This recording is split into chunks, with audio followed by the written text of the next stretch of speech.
शांती आज आहे 28/11/2024. बापदादा मधुबनमधून. गोड मुलांनो, तुम्हाला एक बाबांचंच ऐकायचं आहे आणि ऐकून दुसऱ्यांनाही हे सद्गतीचं ज्ञान द्यायचं आहे. कारण आपण इतर ठिकाणी पण ऐकत बसलो तर आपला वेळ जाणार आहे आणि त्याच्यातून जर प्राप्ती होणार असती तर आतापर्यंत या दुनियेमधून दुःख नष्ट व्हायला पाहिजे होतं, आहे की नाही? म्हणूनसाठी कारण एका ठिकाणी जर आपण मन लावलं तर त्याच्यामधून आपल्याला प्राप्ती होते असते भगवंताची, आहे ना.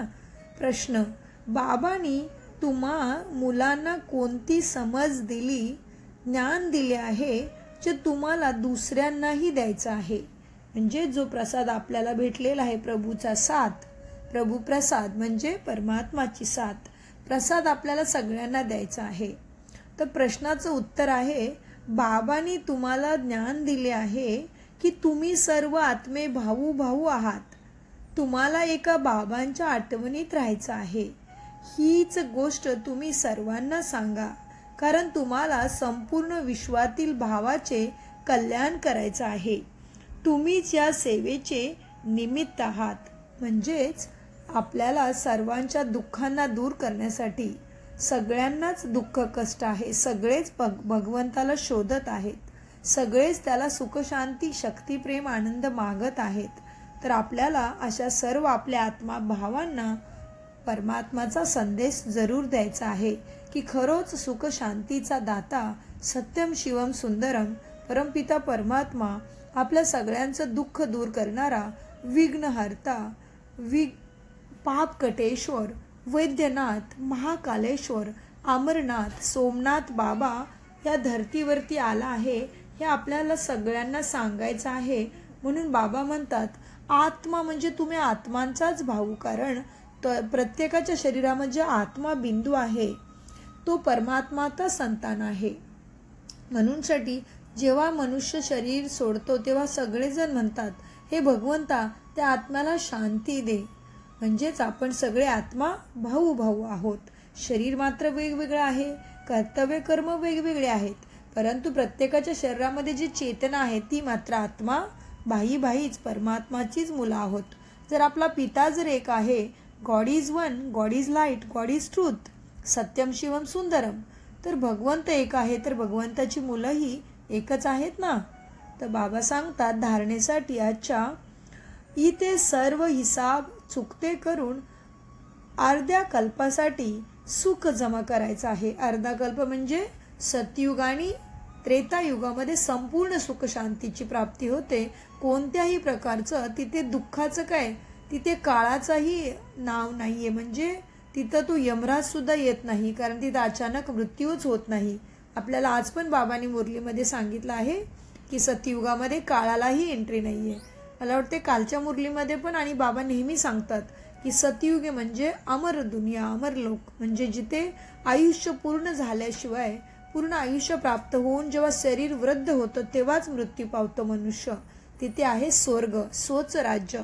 स्वर्ग म्हणजे हेवन, सद्गतीची दुनिया. स्वर्गाला अनेक नाव आहेत, सतयुग, स्वर्ग, हेवन, पॅराडाईज, शिवालय, अमरलोक, अशा अनेक नावं सतयुगाला आहेत. जसं जसं तुम्ही मुरलीचा अभ्यास रोज रोज कराल तेव्हा तुम्हाला त्याचा अनुभव, प्राप्ती निर्मिती होईल, ज्ञानाचा अर्थ समजायला लागेल. म्हणून आज बाबा मुरलीमध्ये सांगतात, इथे सर्व हिसाब किताब आपल्या पूर्ण कितीतरी जन्मामध्ये आपण काही कर्म करून आलेत, आपल्याला त्याचं माहिती नाहीये, तर आपल्या जीवनामध्ये काही येऊ शकतं. तर त्याच्यासाठी बाबा सांगतात, काही म्हणजे कष्ट असेल, शरीराचे भोग असतील, अपयश असेल, कुठल्याही प्रकारच्या परिस्थिती माणसाच्या जीवनामध्ये असू शकतात. तर बाबा म्हणतात, तो इथेच सर्व हिसाब किताब चुकतो करून अर्ध्या कल्पासाठी म्हणजे 2500 वर्षाचं अखंड सुख आपल्याला प्राप्त होणार आहे. या ज्ञानाच्या ज्ञान योग धारणा सेवेच्या 4 विषयावरती जर आपण अभ्यास करून त्याचा अनुभव घेतला तर, म्हणजे केवळ कामधंदा न सोडता मनामध्ये परमात्माची आठवण करत राहणं, आणि त्यांनी मुरलीमध्ये काय शिकवलं तो एखादा पॉइंट दिवसभर चिंतन करणं, तर त्याच्यामुळे आपल्याला पुण्यप्राप्ती होते, सुखप्राप्ती होते. पाप कटेश्वराची मदत पुण्यप्राप्तीसाठी आणि पाप काटण्यासाठी मिळत असते. त्याच्यामुळे धारणाचा पॉईंट खूप सखोल आहे. शब्दांच्या अर्थांचा विचार केला तरच मुरली समजेल. तर आपण परत धारणेचा पॉईंट पाहत आहोत, ज्याच्यामुळे आपल्या पण स्वभाव संस्कारामध्ये भगवंताची शिक्षाचं अनुकरण व्हावं. तर काय होता मुरलीचा प्रथम पॉईंट धारणेचा? इथे सर्व हिसाब चुकते करून अर्ध्या कल्पासाठी सुख जमा करायचं आहे. या जुन्या दुनियेमध्ये आता मन लावायचं नाही, म्हणजेच लोभ, काम, क्रोध, लोभ, मोह, अहंकारामध्ये नाही जायचं आहे. कारण काहीच आपल्याबरोबर जाणार नाही, शरीर सुद्धा नाही. म्हणूनसाठी बाबा म्हणतात, या जुन्या दुनियेमध्ये आता मन लावायचं नाही. या डोळ्यांनी जे काही दिसते ते सर्व विसरून जायचं आहे. 2 नंबरची धारणा, माया प्रचंड बलवान आहे. माया म्हणजे काम, क्रोध, लोभ, मोह, अहंकार. याच्यामुळे आपल्याकडून पापकर्मच होतात. म्हणतात माया भयंकर आहे. माया प्रचंड बलवान आहे. तिच्यापासून सावध राहायचं आहे. अभ्यासामध्ये म्हणजेच या ज्ञानाच्या अभ्यासामध्ये घोडदौड करून पुढे जायचं आहे. एका बाबांच्याकडून ऐकायचं आहे आणि त्याच्याकडून ऐकलेलं इतरांना सुद्धा हे ज्ञान ऐकवायचं आहे. वरदान, बेहदची दृष्टी, वृत्ती आणि स्थितीद्वारा सर्वांचे प्रिय बनणारे डबल लाईट फरिश्ता भव. फरिश्ता देवदूत, फरिश्ता. तर वरदानाचा विस्तार आहे. फरिश्ता सर्वांना खूप प्रिय वाटतात, कारण फरिश्ता सर्वांचा असतो ना, कोणा एका दोघाचा नाही. बेहदची दृष्टी म्हणजे सगळ्यांच्या सुखाची कामना, बेहद, हद नसणे.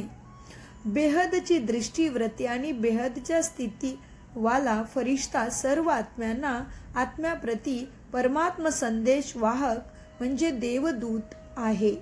फरिश्ता अर्थात डबल लाईट, सर्वांचे नाते एका बाबांच्या सोबत जोडणारा म्हणजे फरिश्ता.